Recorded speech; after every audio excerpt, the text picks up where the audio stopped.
what are some of the major challenges that you've witnessed, maybe either between yourself and your kids or with your clients and their kids, like in wanting to do this, certain impediments or ways of learning? Is there any like hindrances in the way in which kids want to engage with this? Might be any difficulties? That's a good question.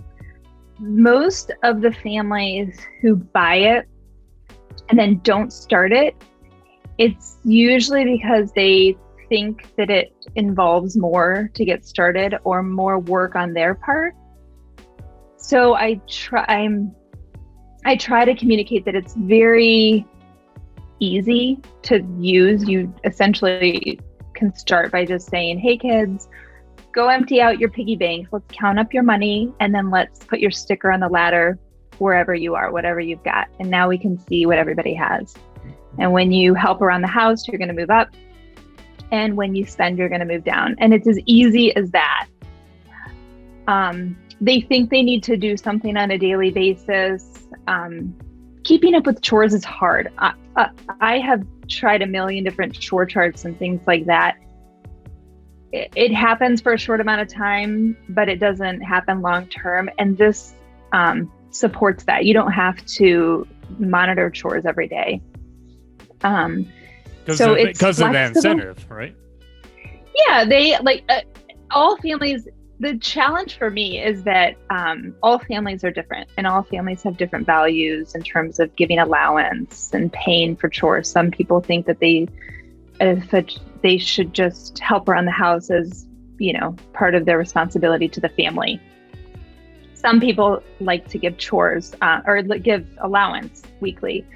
So kind of helping families make it fit into their life has been the challenge. Not that it doesn't, it fits into both of those scenarios, but those are the challenge is getting the parents to start. The kids get super excited. I have a lot of kids where my kids' friends will come over and say, tell me about this. And then they'll talk about it and they'll be talking about investing and saving and spending and giving. And then they'll go home and say to their parents, we want to get a money ladder. We want a money ladder. So the kids get super excited, and they get super excited because they then feel like, oh, I know how much money I have now. It's not hidden in a piggy bank, or I don't have to add up all these jars, or it's not in a checking account that I never see. It's right there and I can always check. And so the kids are all on board, but what you've seen maybe might be the parents really getting as engaged. Is that right? I think the initial thinking they have to do more than they do. I think they think it's sure like a chore. Yes, exactly. Like something they have to maintain. And I said, honestly, the kids do most of the work. The kids remind me for allowance. The kids, when they ask to spend, they look and see how much they have and talk about, where they're at. The kids really, they maintain it because they want to know, they want to be in the know in their money situation. So they keep it on track. And if my kids, for example, they get allowance during the school year.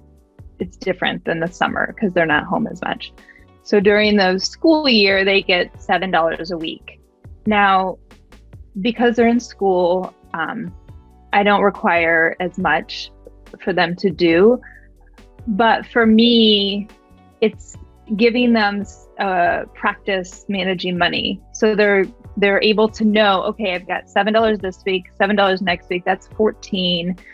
At the end of this month, I'm going to have $28. What are some things that I want to do this month? I want to go, to the movies with my friends, or we have this, we